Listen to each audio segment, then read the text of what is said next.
Грешка е, в Битие 6 глава, 4 стих се казва, че се съвокупиха с жените. Жените бяха красиви на земята, падналите ангели отидоха при жените, съвокупиха се и направиха нова раса, която е хибридна, извън човешка, и те са великани.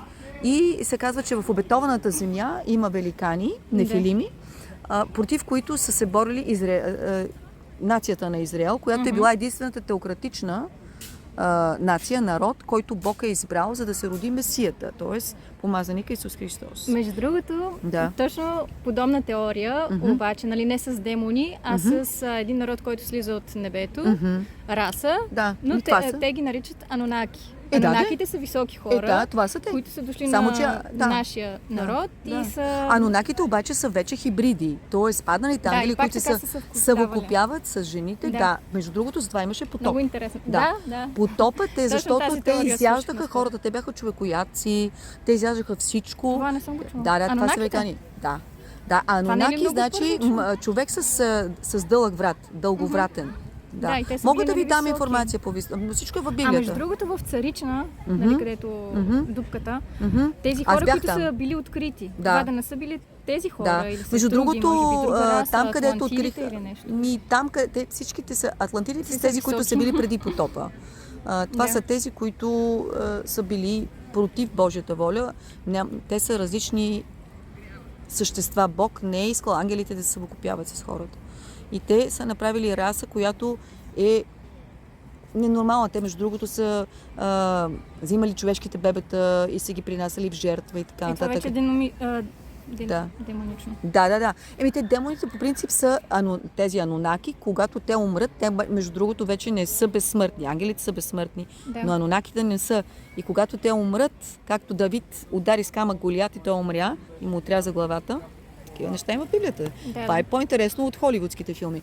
Между другото, така. И когато те умрат, този дух, който е в тях, или душа, не може да премине там, където са човешките души, защото е хибрид. И затова те са осъдени. Те остават на земята и се опитват да превземат тялото на човеците, защото те изпитват глад, жажда, желание за секс и така нататък.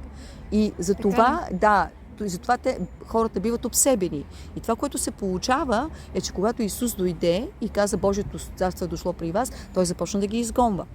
Затова Исус изгонваше демони. Но според мен те все още са на земята, те са в пространството изобщо. Аз знам, че са тук.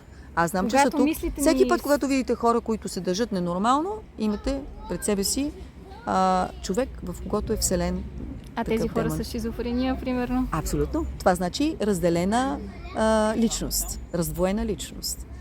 Според мен тези хора с шизофрения, при тях в някои случаи може рязко да им се отворило третото око и затова да виждат някакви неща, Значи Бог не е искал да се отваря третото око по различен начин. Защото виждаме в духовния свят. Не, защото в духовния свят можем да видим всички тези ужасни неща. Между другото, тези, които взимат айауаска, тези, които взимат различни наркотици, DMT, те виждат тези неща и затова те полудяват и затова има такива неща. Абсолютно това не е вярно, че когато си отвори третото... Аз съм била езотеричка 25 години. Така ли? Да, абсолютно. И след това решихте да си промените не, просто Исус дойде в живота ми и Исус ми показа неговата сила, която е много по-голяма от силата на някакви така наречени паднали ангели или нефилими и така нататък. Така че аз всички тези неща съм ги преминала. Имах библиотека за 25 000 евро и така, с всичките възможни книги. Окей, ние продължаваме. Темата стана още по-интересна. Имаме още едно много мило момиче, Даниела се казва като мене. И тя каза така, ако нещо реши да се включиш, тя ще говори. Ще се включи с коментар. Добре, Софи, докъде стигнахме сега? За нефилимите, за анунаки и така нататък. И за това, че изобщо в пространството, в света, в който живеем, не е само това. Материално, което виждаме. Но това, което мога да кажа аз, че Създателят ни предпазва от тези лоши същества и той не иска да се отваря това трето око, защото е по-добре ние да се доверим на нашия небесен баща, отколкото да се доверяваме на някакви същества, които не ни мислят доброто. Защото този, който излъга Адам и Ева в Едемската градина, беше един паднал ангел. Той беше от най-високия ранг ангели. Да. Най-високия ранг ангели са херовимите и серафимите. Да. Сераф, между другото, означава змия. Така ли? Да. Ама те сега още си ги има серафимите. Да, серафимите ги има. Тези, които не са паднали, те са над Божия трон, имат крила, с които те просто закрилят светостта на Бог, защото Бог е свят. Така. Но, какво искам да кажа? Ние хората сме се грешили против Бог. Тоест Серафима, Сатана, опозицията на Бог, излъга човешката раса да падне и да се отдели, да няма лично отношение със своя Създател. Така, след това дойде Исус Христос и пое на кръста всички наши грехове през цялото време, в което някога са се раждали хора на земята, той пое всичко върху себе си и възкръсна. И ни посочи правилния път. И той каза, аз съм път, истината и живота. Така, понеже Бог е свят, никой от нас не може да се появи в Неговото присъствие в грешното си състояние, в което ние се намираме. Затова Исус каза, аз съм вратата. Трябва да минете през мен. Всеки, който дойде при Исус, трябва да, така да се каже, да се смири, нали, да поиска прошка за своите деяния и да го помоли да дойде лично в неговия живот. И чрез това нещо идва Святия Дух, който е точно противоположното на тези нечисти духове. Когато Исус гонеше нечистите духове, той ги гонеше с силата на Святия Дух. И когато Святия Дух дойде в човека, така да се каже, той изчиства неговата къща, неговото тяло. И тогава човекът вече става едно ново създание в Христос. Тоест, Христос е нашият най-добър приятел, Сатана е най-големият ни враг. Сатана се опитва да направи грешни религии, грешни поучения. Да, исках да те питам относно другите религии. Какво смяташ, защото там също има богове, нали, има хора, богове, на които трябва да се доверим. Дани, имаш ли въпрос? Какво относно другите? Добре, после. Добре, следващата част. Всеки си вярва в собствената религия. Така, всеки вярва в собствено нещо, но това не означава, че имаме една обективна истина. Нали? Една обективна истина, която не се поклаща, не се помества поради това, че някой има собствено мнение. Всеки човек е ограничен в неговото знание. Нали? Няма човек, който да знае всичко. Тоест, дефиницията за Бог е, че той е всезнаещ, всемогъщ и вездесъщ. Навсякъде. В този момент той знае, че ние сме тук и говорим за него. Той е просто в цялата Вселена. Но той не е това дърво, това не е пантеизъм. Нали? Има пантеизъм, където се казва, това дърво е Бог, ето, нали, тази шумка е Бог, този камък е Бог. Не, Бог е над времето и пространството, той създава, той е създател, нали? Но той е извън времето и пространството. Нали? И когато Исус дойде, Божият син, Бог стана човек. Влезе във времето и пространството, за да поеме нашия грях. Той самия се пожертва на кръста. Самия той от любов се пожертва и самия той възкръсна, защото беше без грях. Нали? Така се каже, той абсорбира нашите грехове, но за да можем ние да бъдем опростени. И сега, чрез вяра в него, ние можем да се завърнем в Едемската градина, обратно в семейството на нашия любим Създател. Да, не мислиш ли, че ние имаме силата, така да се каже, че да видим тези неща чрез третото око, нали? Ако работим върху себе си, върху нашия духовен живот? Ти можеш да опиташ, Софи. Аз мога да ти кажа, че след много години не се получи. Тоест ти виждаш неща, но те не са добри. Ако се отвори. Не са добри? Защото виждаш точно тези демони. Защото ти започваш да виждаш демонични така или иначе. Те съществуват, но те нямат достъп до теб. Но в момента, в който ти отвориш... Когато спиш, когато си в астралното си тяло, когато сънуваш, ако нямаш хубав щит, могат да те нападнат. Значи щита е Святия Дух. Ако наистина е така, че ако нямаш Святия Дух, те могат да те нападат. Аз мога да ти кажа, че има sleeping paralysis, т.е. на български се казва нощна парализа, която... разказвания мъж. Да, аз бях 2 пъти в такова състояние. Когато не съм била вярваща, аз съм била в такова състояние. През нощта просто имам чувство, че 1 тон тежест има върху гърдите ми, не мога да дишам. Това не ми се е случва, не мога да говоря, не мога да викам, умирам от ужас, просто ужасявам се, но не мога да говоря. И се случи 2 пъти. След не знам колко време, по някакъв начин успях да си размърдам тялото, но беше ужасно. Беше ужасно. Даже имаше предмети, които падаха в стаята.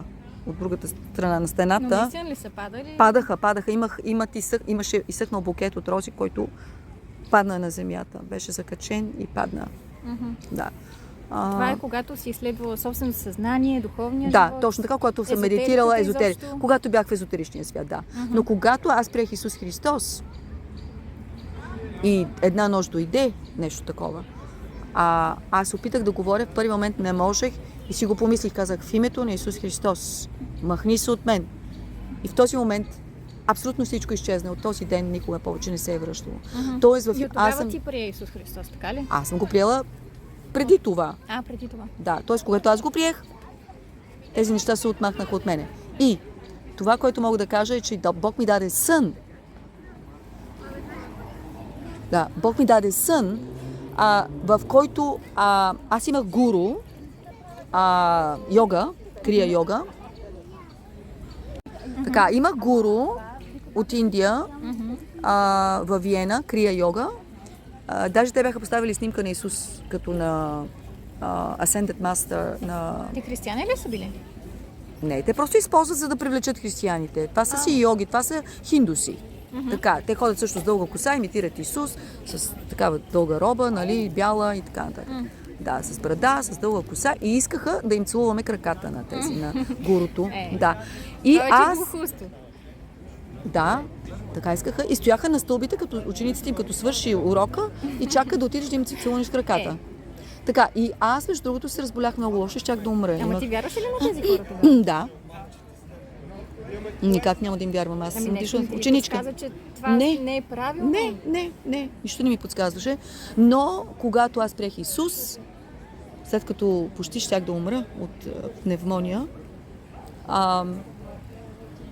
Бог ми даде сън, в който всички тези учители, индийски гуру, лежаха под краката ми. И аз ходех с сила и с мощ, която не е човешка. Имаше жаби, змии, гущери, които бяха под краката ми. И аз знаех, че това е силата на Бог, което е над всички тези неща. Тоест Бог ми показва, че неговата сила е превъзходна, превъзхождаше всички други такива духовни същества, които съществуват. Важното е да разберем, че Бог ни обича и Неговия Син Исус Христос дойде на този свят, за да ни спаси и да ни предпази от тези беди. Защото аз имам приятелки, които продължиха тези неща и някои от тях, между другото, влязоха в лудница. След това.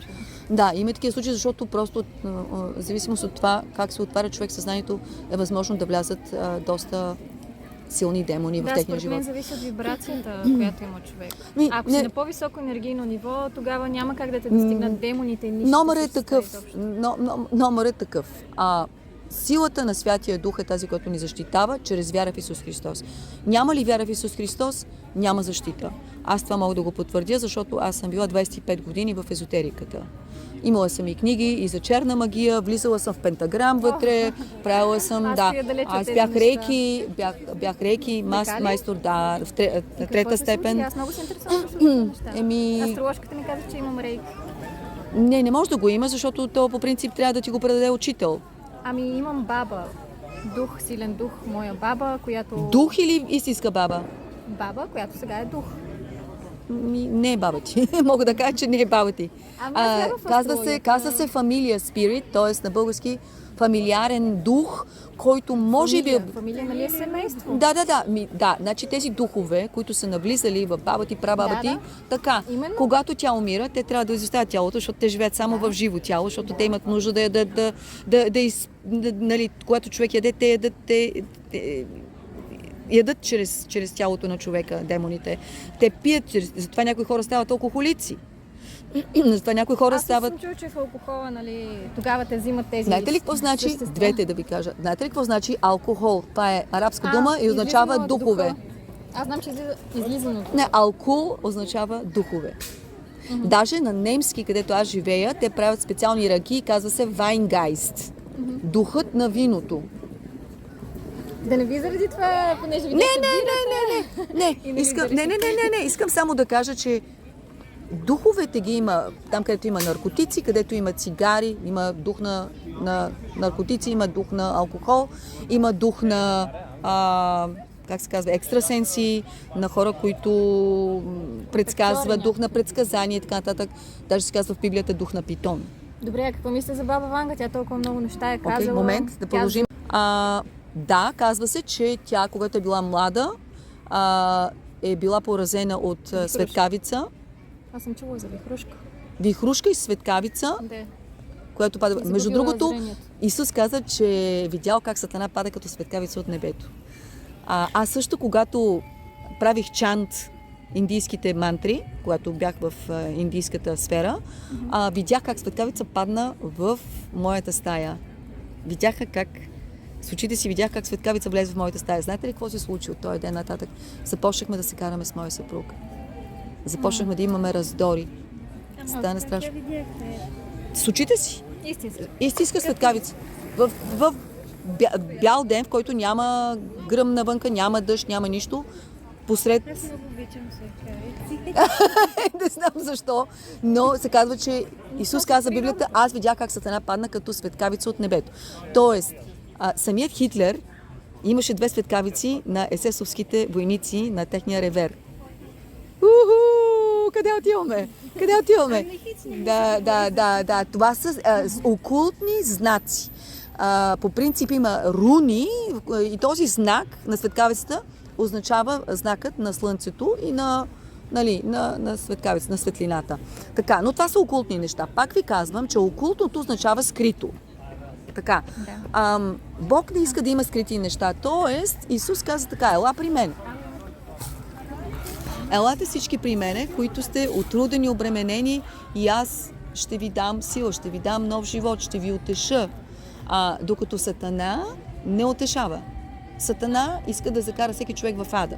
Затова всеки човек трябва да се покае от греховете си и да приеме Исус Христос за свой Спасител, за да може да бъде защитен от злите сили.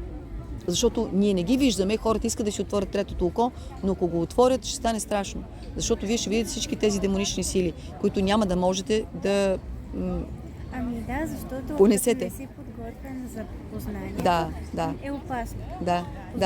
Добре, аз искам да... Трябва да тръгвам, понеже Добре, обаче за една минута, защото свършваме. Все пак аз дадох информация, можех да свърши по-рано. Да. Добре, вие разбрахте ли какво ви казах? Обобщим, че цялото човечество е паднало в грях, че ние всички сме се грешили и че ако ние си тръгнем в това греховно състояние от този свят, ние отиваме в ада и това е истинско място, където човек попада. Тоест, всеки от нас трябва да се покае и да приеме Исус Христос за свой Спасител, независимо от това какво е правил в живота си.